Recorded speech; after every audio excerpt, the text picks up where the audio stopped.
Na-enjoy na natin ang samal sa ibabaw. This time, let's go underwater. Dahil ang tunay na playground ng islang ito, nasa ilalim ng dagat.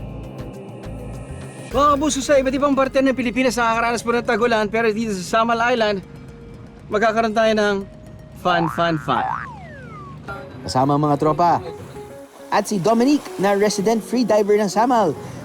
Sisisirin natin ang isa sa underwater wonder ng Samal, ang Mansud Wall. Time to dive! Mula sa mababaw na coral reef na may lalim na 5 to 10 meters, para bang nasa malaking aquarium ang feels, napapalibutan ng makukulay na corals at mga isda. Mala underwater garden ng Samal. Sa tabi nito, biglang bubulusok pa ilalim na nasa 40 hanggang 45 meters. Ang lalim nga.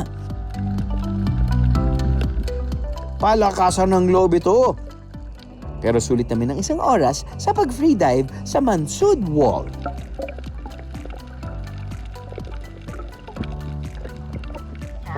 The maximum depth here, from what we've heard, is around 20 meters. Ang ganda na ng wall na yun dahil it's very rich, in corals and fishes. Tapos nun, kapag siguro wala pa masyadong cloud, ang ganda siguro ng visibility. Doon naman ako parating bilib sa Samal. Bilib na bilib ako dahil kahit ang lapit lang yan sa Davao, which is a city, pagdating mo sa Samal, yung tubig, klaro na. So yun yung parang hindi nawawala.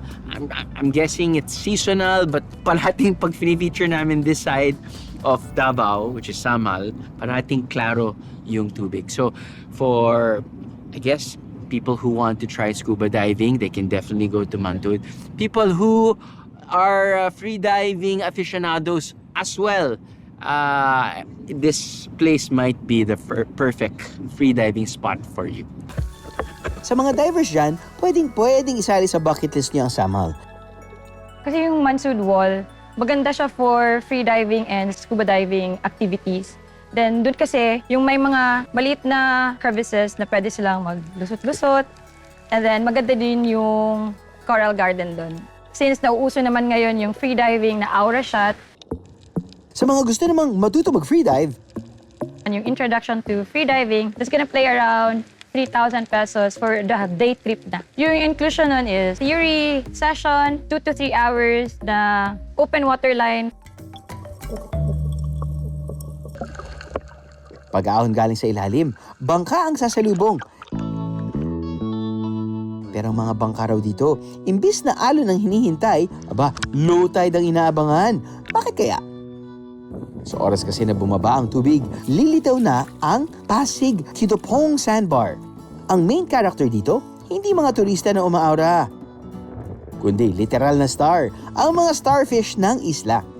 Pero may mahigpit na bilin sa mga biyaherong bibisita rito. Kitopong is one of our emerging tourism destinations. But more than that, it has also rich marine resources. Maganda siya for visitors to experience the ecological balance and the marine ecosystems of Samal Island. Kung makikita tayo ng starfish, pag tinanggal mo sila sa dagat, maaari silang ma-stress or kahit mamatay, no? So, pwedeng mamatay yung starfish natin. Sana, hindi nila kunin kasi nga, these are living organisms. Sabi ko nga, it's more of education and awareness. But more than that, meron din naman tayong mga local ordinances. May mga penalties din kung may masamang ginawa dun sa marine resources. Ano, nabiting ka sa biyahe?